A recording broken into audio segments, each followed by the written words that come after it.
Hello, this is Kamlesh Ahuja sir की chemistry class. Last class में हमने कोऑर्डिनेट कोवेलेंट बॉन्ड, जिसको हम डेटिव बॉन्ड भी कहते हैं, उसको डिस्कस किया था। कोऑर्डिनेट कोवेलेंट बॉन्ड एक तरह से टाइप ऑफ सिग्मा बॉन्ड ही है, क्योंकि इसमें कोएक्सियल ओवरलैपिंग होती है। और कोऑर्डिनेट कोवेलेंट बॉन्ड मॉलिक्यूल के शेप में भी इन्वॉल्व होता है, जैसे लोन पेयर और पाई बॉन्ड शेप में इन्वॉल्व नहीं होते, शेप को इफेक्ट जरूर डालते हैं। पर सिग्मा स्केलेटन और कोऑर्डिनेट कोवेलेंट बॉन्ड का जो स्केलेटन है वो उसका एक्चुअल शेप डिसाइड करता है। हाँ, उस शेप पर पाई बॉन्ड का और लोन पेयर का इफेक्ट होता है, वो सब हम प्रीवियस क्लासेस में डिस्कस कर चुके हैं। और प्रीवियस क्लास में मैंने ये भी बताया था कि जैसे कोऑर्डिनेट कोवेलेंट बॉन्ड में क्या होता है कि एक एटम ऐसा होता है जिसका अपना ऑक्टेट कंप्लीट होता है और उसके पास लोन पेयर होता है, और एक दूसरा जो बी एटम है जिसको हम डोनर, ये तो डोनर एटम हो गया, ए हो गया donor atom, this is the donor atom and this is acceptor atom. तो एक्सेप्टर एटम के डोनर एटम के पास तो क्या होता है, डोनर एटम के पास तो लोन पेयर होता है, और एक्सेप्टर एटम के पास वेकेंट ऑर्बिटल अवेलेबल होता है, और जनरली एक्सेप्टर एटम का ऑक्टेट इनकम्प्लीट होता है। तो डोनर एटम का जो लोन पेयर है, डोनर एटम का जो लोन पेयर ऑर्बिटल है, वो डायरेक्ट एक्सेप्टर एटम के वेकेंट ऑर्बिटल से डायरेक्ट ओवरलैप करके कोऑर्डिनेट कोवेलेंट बॉन्ड बना देता है। इस बॉन्ड में कोएक्सियल ओवरलैपिंग ही होती है, और इस बॉन्ड को हम एरो से रिप्रेजेंट करते हैं। ये एरो डोनर से एक्सेप्टर की ओर डायरेक्टेड रहता है। जैसे ये देख लो, ये ए है, ये ए का न्यूक्लियस है और ये ए का लोन पेयर ऑर्बिटल है, ये बी का न्यूक्लियस है और ये बी का वेकेंट ऑर्बिटल है। तो ये ओवरलैपिंग हो गई। और मैंने ये भी आपको प्रीवियस क्लास में क्लियर किया था, आफ्टर ओवरलैपिंग हम डिस्टिंग्विश नहीं कर सकते हैं कि this bond is sharing bond और कोऑर्डिनेट कोवेलेंट बॉन्ड, क्योंकि जो शेयरिंग बॉन्ड है वो इस तरह से बन गया। अब बनने के बाद ये दोनों, ये जो इलेक्ट्रॉन पेयर है, ये जो शेयर पेयर है, ये जो बॉन्ड पेयर है, ये दोनों न्यूक्लियस के सेंटर में आ गया। यानी अब ये दोनों न्यूक्लियस के बीच में आ गया। ये वाला न्यूक्लियस भी इस बॉन्ड पेयर को अपनी तरफ अट्रैक्ट कर रहा है, और ये वाला भी न्यूक्लियस इस बॉन्ड पेयर को अपनी तरफ अट्रैक्ट कर रहा है। और ये तो हुआ शेयर पेयर। और अगर मैं कोऑर्डिनेट कोवेलेंट बॉन्ड की बात करूं तो ये हो गया। तो देखो, बनने के बाद तो क्या दोनों ही एक जैसे हो गए। तो मेरे कहने का मतलब ये है कि दोनों बॉन्ड एक ही जैसे हैं, पर मोड ऑफ फॉर्मेशन डिफरेंट है। शेयरिंग बॉन्ड में ए और बी दोनों एटम्स का एक एक इलेक्ट्रॉन शेयर पेयर में होता है, कोवेलेंट बॉन्ड में होता है। और कोऑर्डिनेट कोवेलेंट बॉन्ड में एक एटम का जिसका ऑक्टेट कंप्लीट होता है, उसका lone pair orbital acceptor atom के वेकेंट ऑर्बिटल से ओवरलैप करके कोऑर्डिनेट कोवेलेंट बॉन्ड बनाता है। और अब कोऑर्डिनेट कोवेलेंट बॉन्ड का मैंने लास्ट क्लास में NH4 वाला एग्जांपल दिया था। सिमिलरली हम अभी कुछ और एग्जांपल लेते हैं। जैसे यहां पर देखो H2O है, तो H2O में ऑक्सीजन पर 2 लोन पेयर्स हैं, और H+ पर भी क्या है, H2O के ऑक्सीजन पर 2 लोन पेयर्स हैं, और H+ पर एक वेकेंट s ऑर्बिटल है। हाइड्रोजन एटम में एक ही इलेक्ट्रॉन होता है, वो भी निकल गया, तो H+, उसका 1s ऑर्बिटल वेकेंट है। अब जब ये दोनों रिएक्ट करते हैं तो हाइड्रोनियम आयन फॉर्म होता है। क्या फॉर्म होता है? हाइड्रोनियम आयन फॉर्म होता है। It is called hydronium ion. तो हाइड्रोनियम आयन बेसिकली क्या है, देखो इसमें H2O का ये ऑक्सीजन और इसके 2 लोन पेयर हैं, और H+ का वेकेंट ऑर्बिटल। जब ये आपस में कंबाइन करते हैं तो ये जो ऑक्सीजन का जो लोन पेयर ऑर्बिटल है, this lone pair orbital, this is the lone pair orbital of oxygen atom। ठीक है, तो यहां पर ये हो गया डोनर, ये हमारा हो गया डोनर, और ये इसके पास है वेकेंट s ऑर्बिटल। इसके पास क्या है? वेकेंट s ऑर्बिटल H+ के पास H एटम है, तो ये इसके s ऑर्बिटल के साथ ओवरलैप कर लेता है। तो ये तो sp3 ये कौन सा ऑर्बिटल है बेटा? दिस इज द sp3, क्योंकि वाटर मॉलिक्यूल पर sp3 हाइब्रिडाइजेशन होता है, तो ये sp3 लोन पेयर ऑर्बिटल है और ये s है, तो ये ओवरलैपिंग हुई और इसमें कोऑर्डिनेट कोवेलेंट बॉन्ड फॉर्म हुआ H+, इस तरह से। तो इसके अंदर जो ओवरलैपिंग इन्वॉल्व हुई वो sp3 lone pair versus s orbital, यानी sp3s ओवरलैपिंग है, ठीक है। तो इस तरह से ये कोऑर्डिनेट कोवेलेंट बॉन्ड बन गया। अब भी स्टिल एक लोन पेयर है। अब इस यहाँ पर तो H2O के ऑक्सीजन पर 2 लोन पेयर ऑर्बिटल है और हाइड्रोनियम आयन के ऑक्सीजन पर 1 लोन पेयर है, 1 लोन पेयर है और 3। तो अब यहाँ पर क्या हो गया, अब इस केस में इसका हो गया 1 लोन पेयर 3 सिग्मा 4 Hs हो गए। अगर हाइब्रिड स्टेट की बात करूं तो मैं 1 lone pair 2 sigma and 1 coordinate covalent bond, ठीक है। तो हाइब्रिड स्टेट हो गई। मैंने लास्ट क्लास में बताया था कि हाइब्रिड स्टेट का जो नया फॉर्मूला आ गया, इसमें आ गया 1 lone pair 2 sigma plus 1 coordinate covalent bond. ये को मतलब कोऑर्डिनेट, तो हाइब्रिड स्टेट कितनी आ गई 1 + 2 + 1 4, तो sp3 हो गया। तो यहाँ पर मैंने क्या कहा, ये भी एक तरह का टाइप ऑफ सिग्मा बॉन्ड, ये कोएक्सियल ओवरलैपिंग है। तो हम इसको 1 लोन पेयर 3 सिग्मा वाला कॉन्सेप्ट है, तो हम क्या बोलेंगे 1 लोन पेयर 3 सिग्मा है एक तरह से, जिसमें से 2 सिग्मा तो शेयरिंग है, दो सिग्मा तो शेयरिंग बॉन्ड वाले हैं और 1 सिग्मा बॉन्ड कोऑर्डिनेट कोवेलेंट वाला है। तो ये 2 शेयरिंग को ये वाला है, तीनों सिग्मा मेट है, ये तीनों सिग्मा बॉन्ड है, ये भी सिग्मा बॉन्ड है, ये भी सिग्मा बॉन्ड है, ये भी सिग्मा बॉन्ड है, पर ये वाले दोनों सिग्मा है शेयरिंग सिग्मा बॉन्ड और ये है कोऑर्डिनेट सिग्मा बॉन्ड। तो कुल मिला के यहाँ पर 1 लोन पेयर और 3 सिग्मा, 1 लोन पेयर और 3 सिग्मा, और 1 लोन पेयर और 3 सिग्मा मतलब शेप क्या हो जाएगा, ट्रायगोनल पिरामिडल। तो मैंने क्या कहा, आप इसको ज्यादा डाउट मत करो, आप क्या करो, जैसे 1 2 3 सिग्मा, तो 1 लोन पेयर 3 सिग्मा का जो शेप होगा वही इसका होगा, क्योंकि कोऑर्डिनेट कोवेलेंट बॉन्ड को भी आप सिग्मा अज्यूम करके चलो। बस कोऑर्डिनेट कोवेलेंट का जो सिग्मा है उसमें शेयर पेयर इलेक्ट्रॉन एक ही एटम से बिलोंग कर रहे हैं। तो इस तरह से मैंने ये डिस्कस किया था। और कोऑर्डिनेट कोवेलेंट बॉन्ड जैसे SO2 और SO3 की भी बात करूं मैं, तो बेसिकली ये थोड़ा सा कंसेप्ट डिफरेंट, मतलब ये बॉन्डिंग थोड़ी सी डिफरेंट है, लेकिन आपको मैंने क्लियर कर दी तो अब प्रॉब्लम नहीं आएगी। अब जैसे सल्फर की बात करूं, तो सल्फर के वैलेंसी शेल में कितने इलेक्ट्रॉन्स हैं, सल्फर के वैलेंसी शेल में 6 इलेक्ट्रॉन्स हैं। तो कोऑर्डिनेट, अब आपको क्या करना है, अगर देखो, अगर आपसे ये पूछे कि इस मॉलिक्यूल में कितने कोऑर्डिनेट कोवेलेंट बॉन्ड है, जैसे SO2, मैं बात करूं SO2 की, मैं एग्जांपल ले रहा हूं, तो आपसे जैसे ना क्वेश्चन पूछ लिया कि how many number of coordinate covalent bond in SO2, तो एक जो VBT है, वैलेंस बॉन्ड थ्योरी ने कोऑर्डिनेट कोवेलेंट बॉन्ड का कांसेप्ट नहीं दिया था, ठीक है ना। तो हाइब्रिडाइजेशन और जो पहले पढ़ चुके हैं उसको यहाँ थोड़ा कंफ्यूजन मत करना। आपको तो क्या है, बहुत बार डिसीजन इस चीज पे लेना है कि हमको क्वेश्चन क्या पूछा गया है, क्वेश्चन देखकर हम डिसीजन लेंगे।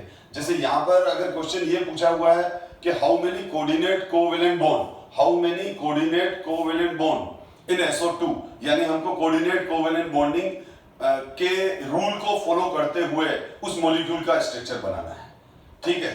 तो अब जैसे अब आप कहोगे सर कोऑर्डिनेट कोवेलेंट बॉन्डिंग का रूल क्या है, तो उसमें रूल ये है कि उसके अंदर हम एक्साइटेड स्टेट नहीं लेते हैं, जैसा कि पहले हम हाइब्रिडाइजेशन में लेते हैं। तो अब उस हाइब्रिडाइजेशन वाले कंसेप्ट को रखो साइड में, उसको कंफ्यूज मत करो, क्योंकि मैंने क्या कहा, आपको क्या पूछा गया है, डिसीजन क्वेश्चन को रीड करके डिसीजन लेना होता है बहुत बार, क्योंकि एक ही बॉन्डिंग के अंदर देखो वैलेंस बॉन्ड थ्योरी भी है, valency share electron repulsion pair theory भी है, मॉलिक्यूलर ऑर्बिटल थ्योरी भी है, ठीक है, ऑक्टेट रूल भी है।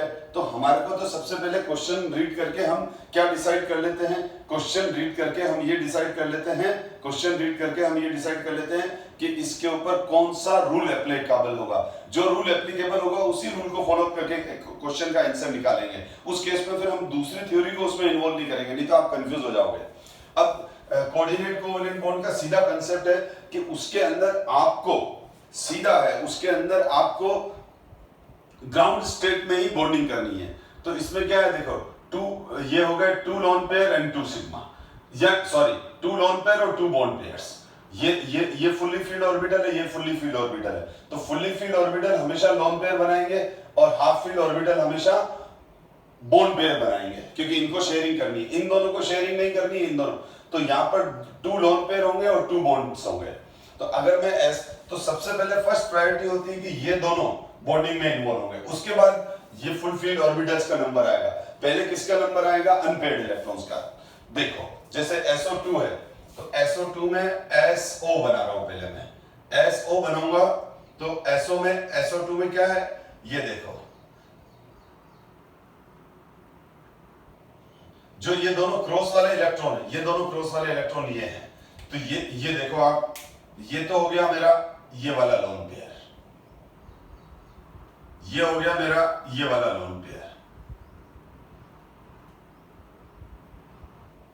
और ये वाला हो गया ये इलेक्ट्रॉन, ये वाला हो गया ये इलेक्ट्रॉन। अब ऑक्सीजन में भी ऑक्सीजन डबल बॉन्ड बनाता है, तो होगा क्या बेटा, अब देखो ये SO2 तो ये वाला ये 2 बॉन्ड बन गए, समझ गए आप? इन दोनों बॉन्ड में ये दोनों जो रेड वाले इलेक्ट्रॉन्स हैं, इन्होंने शेयरिंग कर ली किसके इलेक्ट्रॉन्स के साथ? ऑक्सीजन के इलेक्ट्रॉन्स के साथ। ये ब्लू वाले इलेक्ट्रॉन ऑक्सीजन, तो ये 2 बॉन्ड बन गए, एक तो ये वाला और ये वाला। अभी हमको मालूम है ऑक्सीजन डबल बॉन्ड बनाता है, तो S डबल बॉन्ड हो गया, यानी ये दोनों इलेक्ट्रॉन अब बॉन्डिंग में इन्वॉल्व हो गए, ये दोनों इलेक्ट्रॉन्स अब बॉन्डिंग में इन्वॉल्व हो चुके हैं। अब क्या हो जाएगा, अब अगर लेकिन ये तो SO बन गया, और SO बनते ही क्या हुआ, इसके ये दोनों इलेक्ट्रॉन तो बॉन्डिंग में इन्वॉल्व हो गए। अब एक ऑक्सीजन मॉलिक्यूल और है। अब इस ऑक्सीजन का इलेक्ट्रॉनिक कन्फिगरेशन क्या होता है?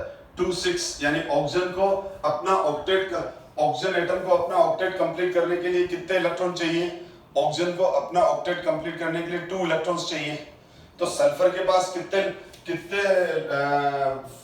पेयर्ड इलेक्ट्रॉन्स हैं, या कितने लोन पेयर्स हैं जो बॉन्डिंग में अभी इन्वॉल्व नहीं हुए हैं? 2, ठीक है, यानी इसके पास 2 लोन पेयर्स हैं।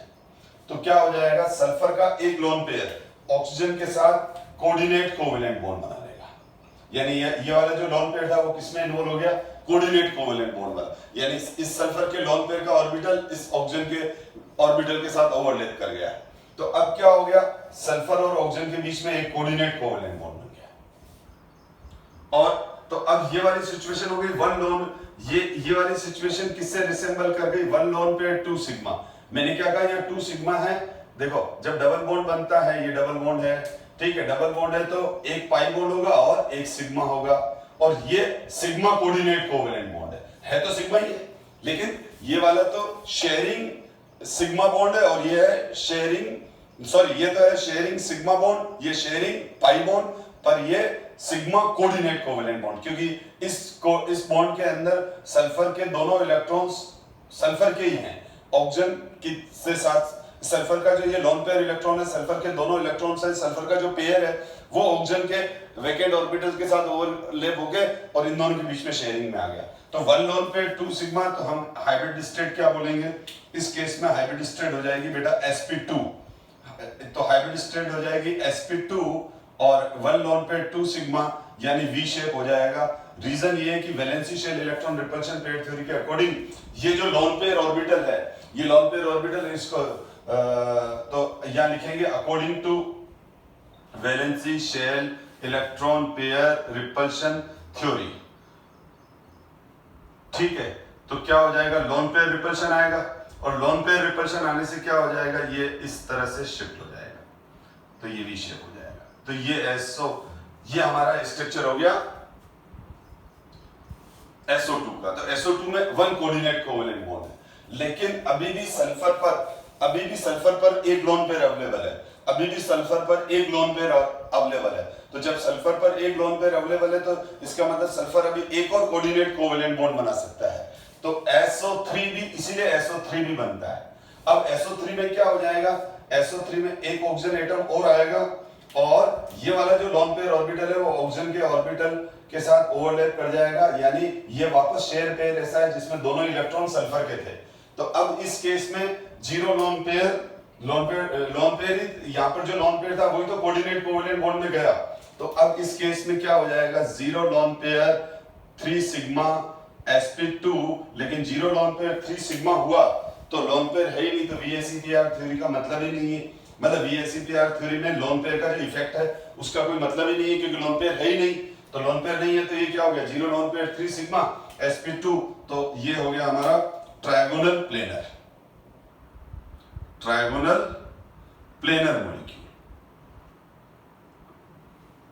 तो ये SO2 ट्रायगोनल प्लेनर हो जाएगा, डायपोल मूवमेंट जीरो हो जाएगा, सिमेट्रिकल मॉलिक्यूल हो गया, और टर्मिनल एटम्स आर सेम।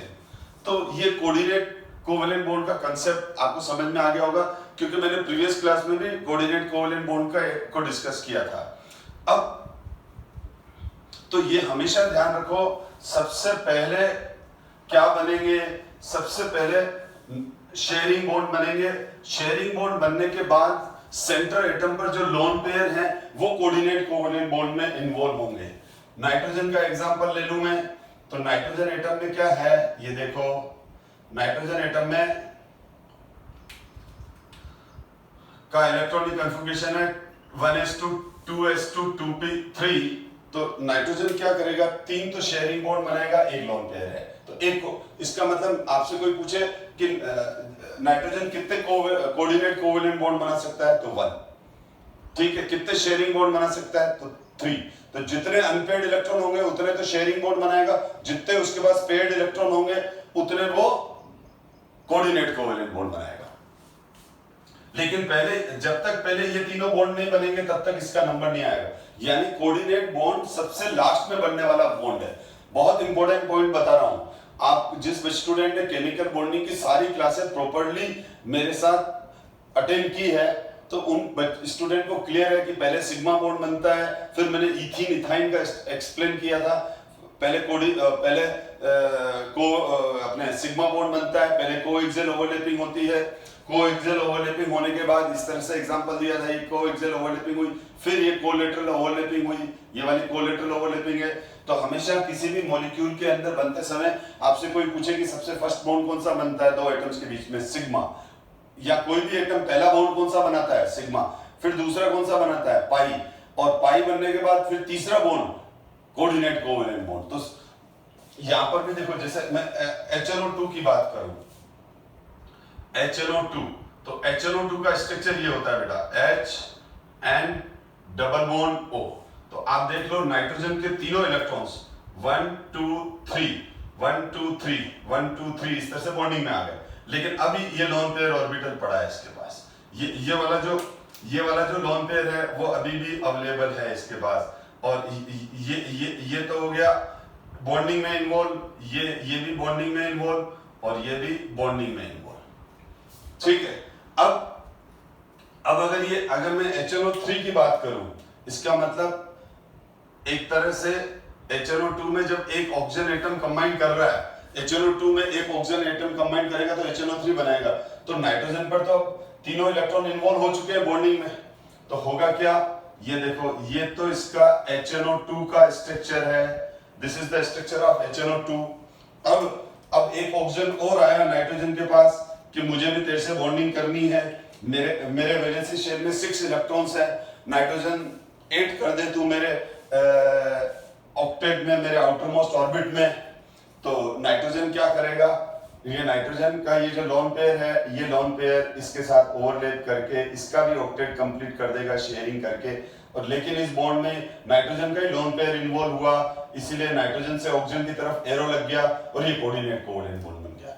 तो यहां पर ये हो गया HNO, this is the structure of nitric acid. HNO2 is called nitrous acid, HNO3 is called nitric acid. इसी तरह से तो आपने देखा नाइट्रोजन कितने कोऑर्डिनेट कोवेलेंट बॉन्ड बना सकता है, 1। Sulphur maximum coordinate covalent bond कितने बना सकता है, 2। इसके इसी तरह जैसे ये देखो H2SO4 है, तो सल्फर इसका कोऑर्डिनेट कोवेलेंट बॉन्ड के हिसाब से अगर मैं स्ट्रक्चर देखूं तो सल्फर में क्या होता है, सल्फर का स्ट्रक्चर ये होता है,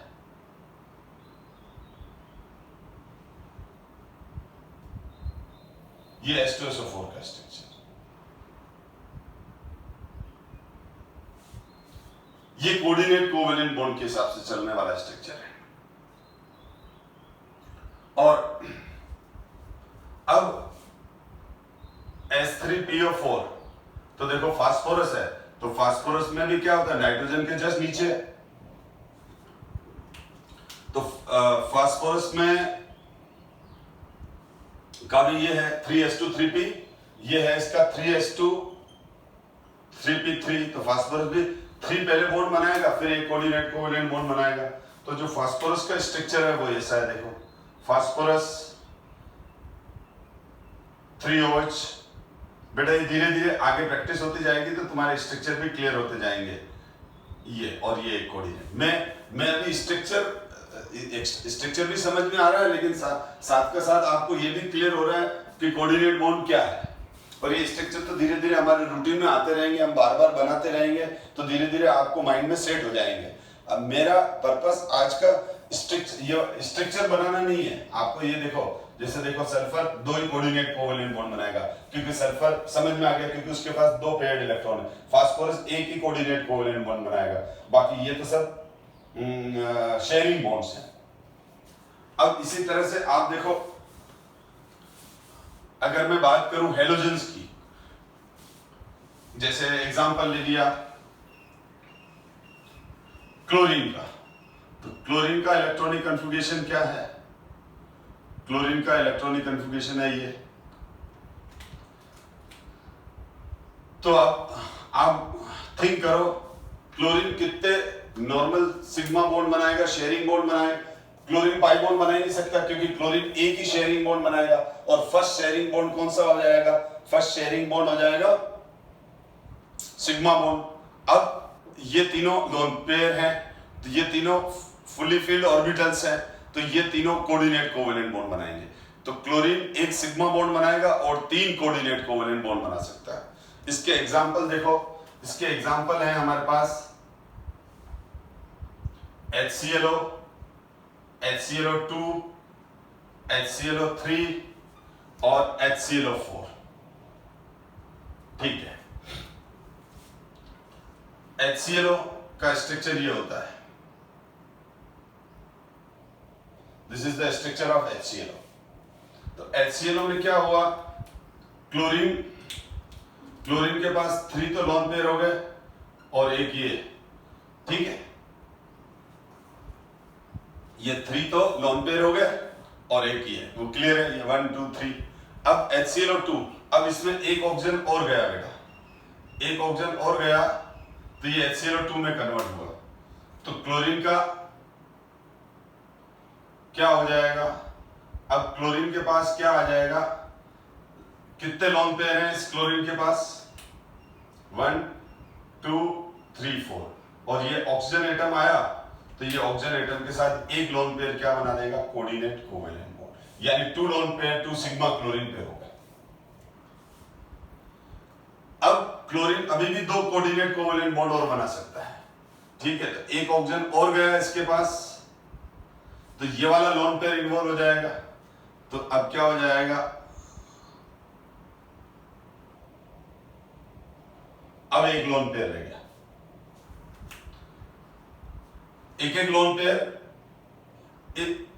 ये जो रेड वाले ऑक्सीजन है, इन रेड वाले ऑक्सीजन के साथ पूरे लोन पेयर शेयर हो रहे हैं, ठीक है। 3 लोन पेयर थे, अब एक lone pair coordinate covalent bond में चला गया, तो अब 2 ही बचे। एक और ऑक्सीजन कंबाइन कर रहा है, तो 2 ऑक्सीजन में कोऑर्डिनेट को, अब इसका मतलब अब एक और बन सकता है, और जब एक और बनेगा तो क्या हो जाएगा, क्लोरीन एक कोऑर्डिनेट, दूसरा, तीसरा, और चौथा ये नया वाला ऊपर और बन जाएगा, ठीक है। तो ये हमारा स्ट्रक्चर हो गया HClO का, जिसको हम हाइपोक्लोरस एसिड बोलते हैं। HClO is called hypochlorous acid. फिर ये बन गया HClO2, इसको हम बोलते हैं क्लोरस एसिड। ये बन गया HClO3, जिसको हम बोलते हैं क्लोरिक एसिड,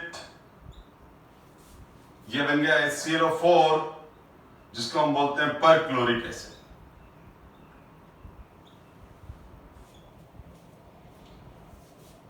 तो इस तरह से ये कोऑर्डिनेट कोवेलेंट बॉन्ड के इतने सारे एग्जांपल दे दिए, लेकिन आपको परेशान होने की जरूरत नहीं, इतना डिटेल में नहीं है, पर हम थोड़ा ज्यादा डिटेल पढ़ते हैं ना और बहुत सारे एग्जांपल याद करते हैं तो कुछ याद रह जाते हैं। आपने ये फील किया होगा कि हम जब कोई फाइव किसी मतलब कोई हमारे पास मैटर है उसके हमने 5 पॉइंट लर्न किए, तो एग्जाम में जब हम लिखते हैं तो हम 3 लिख पाते हैं। इसीलिए 3 लिख पाते हैं कि उस समय एकदम जल्दी से माइंड में नहीं आते, हम कुछ भूल जाते हैं, और एग्जाम में तो हमको लिमिटेड टाइम में सारा लिखना होता है, तो फिर हम सोचते हैं कि यार 5 पॉइंट में से 3 याद है, 3 ही लिख दो।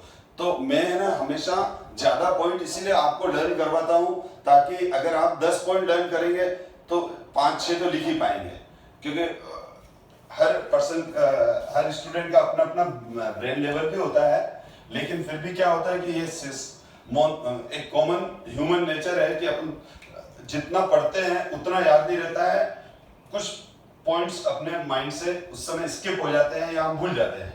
तो इसीलिए ना ज्यादा एग्जाम्पल याद किया करो, ज्यादा पॉइंट्स लर्न किया करो, ताकि एग्जाम तक हम इतना लिख पाए कि हमारे को प्रॉपर नंबर मिल पाए। अब ये कोऑर्डिनेट कोवेलेंट बॉन्ड कंसेप्ट समझ में आ गया आपको, मैंने इतने सारे एग्जांपल दे दिए, लेकिन इस कोऑर्डिनेट कोवेलेंट बॉन्ड का मैं आपको एक बार और क्लियर करूं। 12th की केमिस्ट्री के अंदर 12th केमिस्ट्री का जो फर्स्ट बुक है, 12th केमिस्ट्री का जो फर्स्ट बुक है उसमें 9 चैप्टर पूरा कोऑर्डिनेशन केमिस्ट्री है। वहां कोऑर्डिनेशन केमिस्ट्री यानी कोऑर्डिनेट कोवेलेंट बॉन्ड्स के बारे में बहुत ज्यादा डिटेल डिस्कशन है। और अब मैंने वही लिखा है, मैं इसके लिए टाइम वेस्ट नहीं करूंगा कि ये कोऑर्डिनेट कोवेलेंट बॉन्ड और डेटिव बॉन्ड को जो मैंने एक्सप्लेन किया है ना अभी, उसकी ये थ्योरी लिखी हुई है, आप इसको पोस्ट करके रीड कर लेना, नोट्स बनाने में काम आएगा। और मैं बार बार कहता हूं कि इसको पोस्ट करके रीड जरूर करो, क्योंकि रीडिंग से भी बहुत सारी चीजें समझ में आती है और रीडिंग करने से वो चीजें माइंड में सेट भी होती है, याद भी हो जाती है। अब ये इसी तरह से कैरेक्टरिस्टिक ऑफ कोऑर्डिनेट कंपाउंड्स क्या होते हैं, जो कोऑर्डिनेट कंपाउंड्स की जो प्रॉपर्टीज है वो आयनिक कंपाउंड और कोवेलेंट कंपाउंड के बीच की होती है। हाँ, ये बात अलग है कि जो कोऑर्डिनेट कोवेलेंट जिनमें होते हैं उनमें डोमिनेंट कैरेक्टर्स तो कोवेलेंट के ही होते हैं, पर थोड़े बहुत आयनिक कैरेक्टर की भी प्रॉपर्टीज आ जाती है। तो the properties of coordinate covalent bonds are intermediate between the properties of electrovalent compound मतलब ionic bonds and covalent compounds. The main properties are described below. ठीक है, तो physical state these exist as gases, liquid and solid under ordinary condition, यानी तीनों physical state में ये compound मिलते हैं। melting point or boiling point, their melting point and boiling points are higher than pure covalent compounds and lower than pure ionic compounds. Solubility, these are sparingly soluble in polar solvent. polar solvent मतलब जिनका dipole moment zero नहीं है, जैसे water का dipole moment zero नहीं है तो water polar solvent हो गया like water, but readily soluble in non polar organic solvent जैसे बेंजीन हो गया, कार्बन टेट्राक्लोराइड CCl4 हो गया। नॉन पोलर सॉल्वेंट वो हैं जिनके डायपोल मोमेंट जीरो है, जिनके शेप सिमेट्रिकल होते हैं। अब यहाँ पर एक कोऑर्डिनेट कोवेलेंट बॉन्ड से रिलेटेड ये कांसेप्ट है formal charge. Basically formal charge का जो ये बुक के अंदर फॉर्मूला लिखा हुआ है मैं रीड कर रहा हूँ, लेकिन हम ये बाद में आप पोस्ट करके ध्यान से देख लेना। मैं फॉर्मल चार्ज का कांसेप्ट क्लियर करता हूँ अभी। तो formal charge on an atom in a Lewis structure, यानी जो अभी अपन बॉन्ड वाले स्ट्रक्चर बना रहे थे बता रहा हूं, तो इसमें क्या होता है, total number of valency electrons in the free atom minus total number of lone pairs minus half total number of bond. ठीक है, तो इस देखो मैं ये लिख रहा हूं, फॉर्मल चार्ज क्या होता है, नंबर ऑफ वैलेंसी इलेक्ट्रॉन्स, ये नंबर ऑफ वैलेंसी इलेक्ट्रॉन्स ये जो ग्रीन फॉन्ट में लिखे हुए हैं, माइनस कर दो, शॉर्ट मैं फॉर्मूला बता रहा हूं, माइनस क्या लिखा हुआ है ब्लू फॉन्ट में, total number of lone pairs, तो ये total number of lone pairs, plus कर दो क्योंकि minus minus minus plus minus हो जाएगा, half the total number of bonding shared electrons, तो इससे अच्छा तो टोटल बॉन्ड्स कर दो यहां। क्यों? क्योंकि अगर किसी एटम में शेयर्ड पेयर्ड इलेक्ट्रॉन्स 4 हैं तो बॉन्ड तो 2 ही हुए, तो ज्यादा अच्छा है आप ये वाला फॉर्मूला याद करो, बेस्ट है, सिंपल है। ये बुक में लिखा हुआ इसलिए लिखा है, लेकिन फॉर्मल चार्ज निकालने का जो सिंपल तरीका है वो number of valency electrons minus lone pair plus total bond. अब ये टोटल बॉन्ड सिग्मा भी है पाई भी है, एक ही बात है, क्योंकि यहाँ पर इस बुक में क्या कर दिया, half of the total number of bonding electrons. तो बॉन्डिंग इलेक्ट्रॉन्स का आधा कर दो। तो बॉन्डिंग इलेक्ट्रॉन्स, अगर सपोज करो कोई मॉलिक्यूल है बेटा, अब जैसे CO2 है, एक एग्जांपल दूं, अब CO2 में बॉन्डिंग इलेक्ट्रॉन्स कितने हैं, total number of bonding electrons कितने हैं, शेयर्ड इलेक्ट्रॉन्स कितने हैं, 1 2 3 4 5 6 7 8। अब ये बोल रहा है कि इन 8 इलेक्ट्रॉन्स डिवाइड बाय 2 कर दो। तो बॉन्ड, तो मैं ये कह रहा हूं CO2 में बॉन्ड्स कितने हैं, 1 2 3 4। तो सीधा बॉन्डिंग ले लो, ठीक है। वो एनसीईआरटी में ऐसा लिखा हुआ तो स्टूडेंट कंफ्यूज हो जाते हैं, सर आपने तो ये वाला फॉर्मूला लिखा और बुक में ये है। तो ये वाला ऊपर वाला फॉर्मूला और नीचे वाला फॉर्मूला सेम ही है। नंबर ऑफ वैलेंसी इलेक्ट्रॉन्स, ठीक, सेंटर एटम पर जिस पर हम फॉर्मल चार्ज निकाल रहे हैं, minus lone pair plus total bond कर दो, ठीक है। लोन पेयर और टोटल बॉन्ड को जोड़कर और वैलेंसी इलेक्ट्रॉन्स में से माइनस कर दो, फॉर्मल चार्ज आ जाएगा। बहुत सिंपल सा है। वैलेंसी इलेक्ट्रॉन में से क्या, और आपको अब इतनी सारी क्लासें हो गई तो लोन पेयर और टोटल बॉन्ड फाइंड आउट करने में दिक्कत नहीं आएगी। पर अब वो ये तो ठीक है फॉर्मूला था। अब आप सोच रहे हैं फॉर्मल चार्ज है क्या, कंसेप्ट क्या है, तो वही डिस्कस कर रहा हूं बेटा मैं। तो देखो, formal charge basically coordinate covalent bond पे बेस्ड कंसेप्ट है, इसीलिए मैंने इसको लास्ट में लिया। बुक के अंदर तो शुरू में दे दिया इसने, लेकिन शुरू के अंदर मैं अगर पढ़ाता तो आपको इतना क्लियर नहीं कर पाता, क्योंकि आपके कंसेप्ट क्लियर नहीं थे, अब हो गए हैं। तो देखो, इसमें फॉर्मल चार्ज ये होता है कि फॉर्मल का मतलब आप समझ रहे हो, फॉर्मेलिटी करना, ठीक है। जैसे मेरे घर पे कोई आया या आपके घर पे कोई आया, थोड़ी देर 5-10 मिनट बात की, अब आपको लग रहा है काम हो गया है, इसको यहाँ से रवाना करना है, तो आप क्या बोलते हो कि और चाय पिएगा क्या, चाय वाय पियो, बैठो। तो वो बोलता नहीं नहीं चलूं मैं, तो हाँ, तो फिर आप बोलते हो हाँ ठीक है। तो इसको बोलते हैं फॉर्मेलिटी करना। यानी फॉर्मेलिटी करना का मतलब समझा रहा हूं, तो भैया फॉर्मल चार्ज का मतलब भी ट्रू चार्ज नहीं है, ठीक है ना। मुझे उसको चाय नहीं पिलानी थी, मेरे को उसको वहां से रवाना करना था, ठीक है। तो उसी तरह से ये जैसे A है और B है, ठीक है। तो कोऑर्डिनेट कोवेलेंट बॉन्ड में क्या होता है, कोऑर्डिनेट कोवेलेंट बॉन्ड के अंदर A गिव्स B। तो ये डोनर है और ये एक्सेप्टर है। तो देखो क्या हुआ, तो यहां जो डोनर का फॉर्मल चार्ज रहता है वो +1 रहता है और एक्सेप्टर का -1। अब मैं क्लियर कर दूं, चाहे 11 एग्जाम्स हो, चाहे कॉम्पिटिटिव के एग्जाम्स हो, बहुत बार हम फिजिक्स केमिस्ट्री मैथ्स में हम बहुत सारे क्वेश्चन ट्रिक्स से कर लेते हैं। हमारे को मतलब है कि हमारा आंसर सही होना चाहिए, कैसे आया ये कोई नहीं पूछता, क्योंकि उस समय हमको फोन करके थोड़ी बुलाएगा कि भाई आप आओ, ये आंसर कैसे निकाला ये भी समझा के जाओ, जो एग्जामिनर कॉपी चेक कर रहा है। हमारा आंसर सही होना चाहिए बेटा। तो अब क्या है, मैं शॉर्ट ट्रिक बता रहा हूं पहले फॉर्मल चार्ज की, कि जब भी कोई कोऑर्डिनेट को बॉन्ड बनाता है तो डोनर का फॉर्मल चार्ज +1 लेते हैं, ये शॉर्ट ट्रिक है। फिर कंसेप्ट समझा रहा हूं मैं, लेकिन उसके बाद आप देखोगे कि अपन को सर कंसेप्ट से कोई मतलब नहीं है। डोनर एटम का तो फॉर्मल चार्ज हमेशा +1 रहेगा और एक्सेप्टर एटम का फॉर्मल चार्ज -1 रहेगा। अब आप बोलोगे सर ये क्या, ये चार्ज फॉर्मल चार्ज बोलते क्यों है इसको, देखो समझो मेरी बात को। Covalent bond, simple sharing bond, एक इलेक्ट्रॉन इसका, एक इलेक्ट्रॉन इसका, तो ये A है, ये A एटम है और ये क्या बोल रहा है, ये इलेक्ट्रॉन मेरा है। ये A एटम है और ये क्या बोल रहा है, A क्या बोल रहा है, ये ब्लू वाला इलेक्ट्रॉन मेरा है। B क्या बोल रहा है, ये रेड वाला इलेक्ट्रॉन मेरा है। और अब बॉन्डिंग हो गई, बॉन्डिंग होने के बाद भी अब ये दोनों इलेक्ट्रॉन, ठीक है, ये दोनों इलेक्ट्रॉन अब इसके भी हैं, इसके भी हैं, और बाय चांस कभी सेपरेशन हुआ इनके बीच में, इनकी नहीं बनी, तो चलो बॉन्ड तोड़ देते हैं, ठीक है, बॉन्ड तोड़ देते हैं। तो A अपना बॉन्ड ले जाएगा, A अपना इलेक्ट्रॉन ले जाएगा, B अपना इलेक्ट्रॉन ले जाएगा। तो किसी को बॉन्ड टूटने के बाद कोई लॉस नहीं हुआ, ठीक है। और ये बॉन्ड बना, बॉन्ड बनते समय भी एक इलेक्ट्रॉन रखा, और बॉन्ड टूटा तभी भी एक इलेक्ट्रॉन गया, क्योंकि ये शेयरिंग था। जब शेयरिंग कहीं पर भी, ये रूल है, लाइफ का भी रूल है, अगर कहीं आपने शेयरिंग कर ली तो उसका भी 50% हिस्सा हो जाएगा। अब आप ये नहीं बोलोगे कि सारा तो मेरा ही था, वो अलग बात है। वो अब लीगली क्या हो गया, लीगली ये हो गया कि अगर आपने किसी के साथ शेयरिंग कर ली तो अब लीगल बात ये हो गई कि अब शेयरिंग होने के बाद ये हो गया कि जो भी पोर्शन है वो आधा आपने उसको दे दिया है। तो अब आप कोऑर्डिनेट कोवेलेंट बॉन्ड को देखो। कोऑर्डिनेट कोवेलेंट बॉन्ड में इसके पास तो कोई इलेक्ट्रॉन है ही नहीं, ये बी एटम है, वेकेंट ऑर्बिटल है और ये डोनर है। अब इसने बॉन्ड बना के शेयर कर लिया, लेकिन मोड ऑफ फॉर्मेशन ये है कि इसने पूरा अपना इलेक्ट्रॉन पेयर इस कोएक्सियल ओवरलैपिंग में रखा है। तो अब क्या होगा, हो गया ये कोऑर्डिनेट बॉन्ड बन गया। लेकिन अब इस ए से पूछो तो ए क्या बोलेगा, ये दोनों इलेक्ट्रॉन मेरे हैं। बी क्या बोलेगा, ये दोनों इलेक्ट्रॉन मेरे हैं। या यूं बोल दो, ये ए क्या बोलेगा, ये बोलेगा अब ये मेरे इलेक्ट्रॉन नहीं है।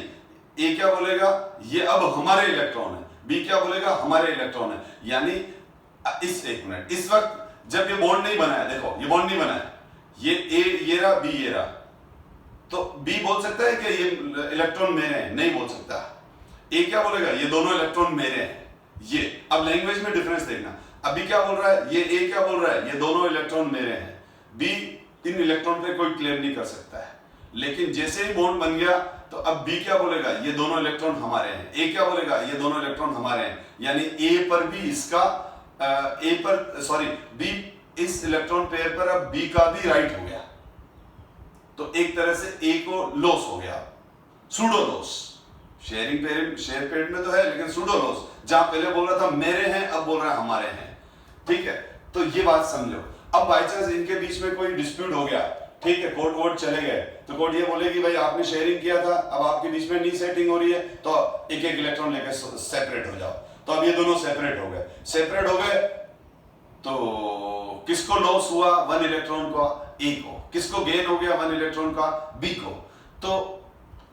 तो हम कहते हैं कि जब तक इनमें बन रही है, जब तक इनकी ट्यूनिंग बन रही है, जब तक इनके बीच में सेटिंग है, कोऑर्डिनेट कोवेलेंट बॉन्ड की बात कर रहा हूं, तब तक तो ये दो इलेक्ट्रॉन इसके भी है, इसके भी है। और जिस दिन इनकी ट्यूनिंग बिगड़ गई, बॉन्ड ब्रेकिंग हुआ, ठीक है, तो लीगली क्या हो जाएगा, ए को 1 इलेक्ट्रॉन का लॉस होगा और बी को 1 इलेक्ट्रॉन का गेन होगा।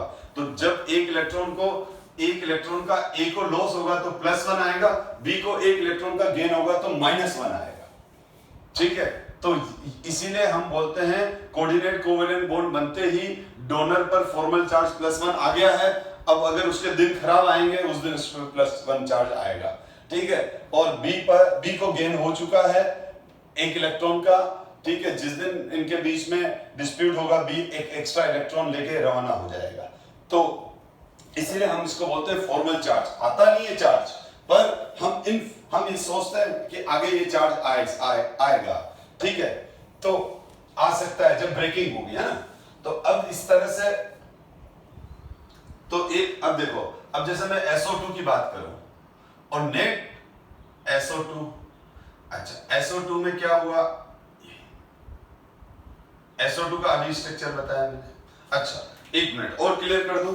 जब ये शेयरिंग बॉन्ड बना, तो शेयरिंग बॉन्ड बना, ये शेयरिंग बॉन्ड बन गया और वापस इसमें डिस्प्यूट हो गया, ये तो किसको लॉस हुआ, किसी को नहीं हुआ। जब बने थे तो भी एक एक इलेक्ट्रॉन रखा था, ठीक है, जब टूट गए तो भी अपना अपना इलेक्ट्रॉन लेके चले गए। दोनों में से किसी को न गेन हुआ न लॉस हुआ। तो शेयरिंग इलेक्ट्रॉन में दोनों एटम्स पे कोई फॉर्मल चार्ज क्रिएट नहीं करेंगे हम, या क्रिएट नहीं होगा।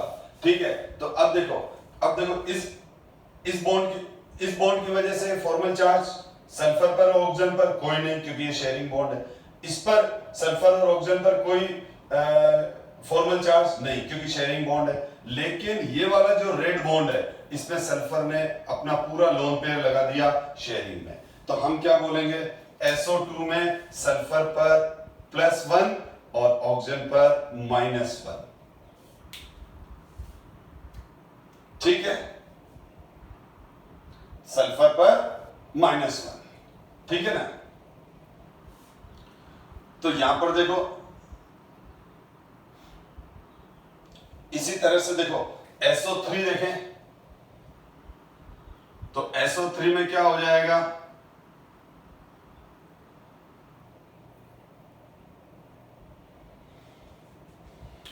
SO3 में सल्फर पर इस बॉन्ड की वजह से कोई फॉर्मल चार्ज आएगा नहीं।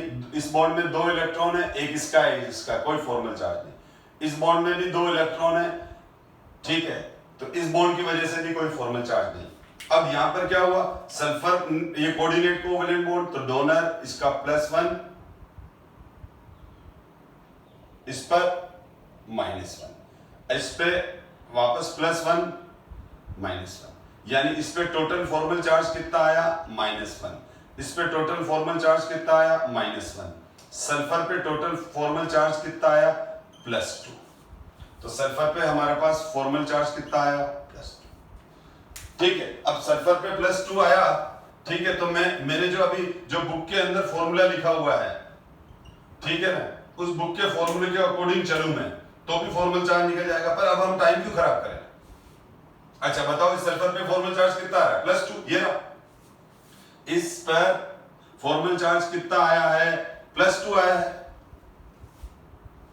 Fc कितना आया है, इस पे फॉर्मल चार्ज कितना है +2, तो मैं फॉर्मल चार्ज का फॉर्मूला लगा देता हूं, number of valency electron, sulphur में कितने होते हैं number of valency electron 6 minus lone pair 0 है ही नहीं, दोनों लोन पेयर उसमें इन्वॉल्व हो गए, प्लस बॉन्ड कितने हैं 1 2 3 4 टोटल बॉन्ड, तो कितना आ गया formal charge 6 - 4 divide by 6 - 4 equals to +2। क्यों, क्योंकि फॉर्मल चार्ज का अभी फॉर्मूला बताया, number of valency electrons minus lone pair plus total bond.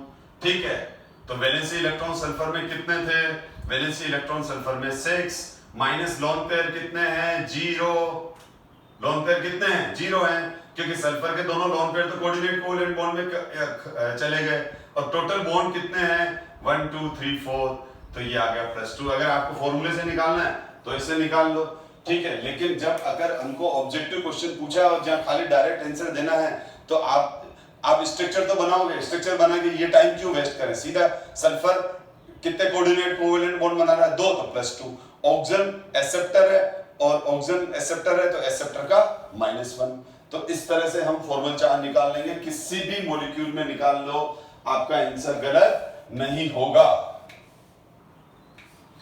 तो फॉर्मल चार्ज एक सिंपल सा कंसेप्ट है और ये इतना इंपॉर्टेंट नहीं है, ठीक है ना, क्योंकि इसकी कोई एप्लीकेशंस नहीं है और ये इतना वाइडली यूज नहीं होता है, ठीक है ना। तो ये तो ठीक है, ये ओल्ड कंसेप्ट है, पहले से चला हुआ आ रहा है, इसीलिए हम डिस्कस कर रहे हैं। जैसे मैंने HClO4 का बताया था, तो HClO4 का स्ट्रक्चर ये हो गया, और नेट फॉर्मल चार्ज हमेशा 0 होगा, बता रहा हूं नेट फॉर्मल चार्ज का मतलब भी। अब जैसे ये है, तो अब मैं डायरेक्ट करूंगा, जैसे एग्जाम में क्वेश्चन आया क्लोरीन का फॉर्मल चार्ज कितना है, मैं बोलूंगा +3, मुझे कैसे मालूम पड़ा 3 कोऑर्डिनेट कोड, और इस ऑक्सीजन पे कितना है -1, इस पे कितना है -1, क्योंकि एक एक्सेप्टर है, इस ऑक्सीजन का कितना है 0, इस हाइड्रोजन का कितना है 0। अब ये बोल रहा है कि नेट फॉर्मल चार्ज इज 0, तो ये देख लो -1 ठीक है, ये -1 ऑक्सीजन पे नेट कितना होगा -3, ये -1 समझ गए, मैं ये कह रहा हूं ये -1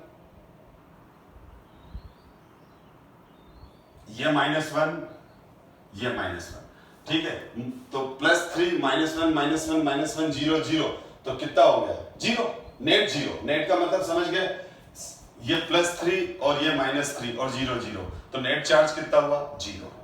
आगे मेरी बात समझ में। और अगर कोई आयन वायन बनता है तो वही वाला है, अगर पॉजिटिव आयन बन रहा है तो नंबर ऑफ वैलेंसी इलेक्ट्रॉन एक कम करके लिख देंगे, नेगेटिव आयन बनता है तो एक वैलेंसी इलेक्ट्रॉन बढ़ा के लिख देंगे। लेकिन हमको इन सब में इसलिए जाने की जरूरत नहीं है, आपको कंसेप्ट समझ में आ गया कि कैसे निकालने, और इतना वाइडली यूज होने वाला कंसेप्ट नहीं है। इस चैप्टर के अंदर जो अगर कोई सबसे इंपॉर्टेंट चीज है तो वो कोवेलेंट बॉन्ड, आयनिक बॉन्ड के कंसेप्ट क्लियर होने चाहिए, उनकी प्रॉपर्टीज क्लियर होनी चाहिए। आपका VBT वैलेंस बॉन्ड थ्योरी जिसमें हाइब्रिडाइजेशन आ रहा है, पूरा हाइब्रिडाइजेशन कंसेप्ट आपका एक्सीलेंट तरीके से, एक्स्ट्रा ऑर्डिनरी तरीके से हाइब्रिडाइजेशन क्लियर होना चाहिए, उसमें शेप क्लियर होने चाहिए, valence shell electron repulsion pair theory, ये वाला कंसेप्ट बहुत आपका अच्छा क्लियर होना चाहिए। Molecular orbital theory basic level तक क्लियर होनी चाहिए। डायपोल मूवमेंट बहुत एक्स्ट्रा ऑर्डिनरी लेवल से क्लियर होना चाहिए। फजांस रूल बहुत एक्स्ट्रा ऑर्डिनरी लेवल से क्लियर होना चाहिए। ये जो बेसिक चीजें हैं ये बहुत क्लियर होना बहुत जरूरी है, क्योंकि ये चीजें आपको लगातार काम आएगी। अब हम हाइड्रोजन बॉन्ड की तरफ आ रहे हैं। तो ये बेसिकली हाइड्रोजन बॉन्ड क्या होता है, और ये इंटरमोलिकुलर फोर्सेस हैं, इसके बारे में मैं नेक्स्ट क्लास में डिस्कस करूंगा। हम नेक्स्ट क्लास में डिस्कस करेंगे हाइड्रोजन बॉन्ड और फिर कुछ अच्छे इंपॉर्टेंट क्वेश्चन करेंगे। चैप्टर अभी बस ऑलमोस्ट कंप्लीट हो चुका है सारी थ्योरीज, लेकिन केमिकल बॉन्डिंग एक अनलिमिटेड चैप्टर है। इसमें अब बनाना बॉन्ड भी आएंगे, बैक बॉन्डिंग भी आएगी, ठीक है, अलग अलग तरह की बॉन्डिंग भी आएगी जो हम आगे फर्दर डिस्कस करेंगे।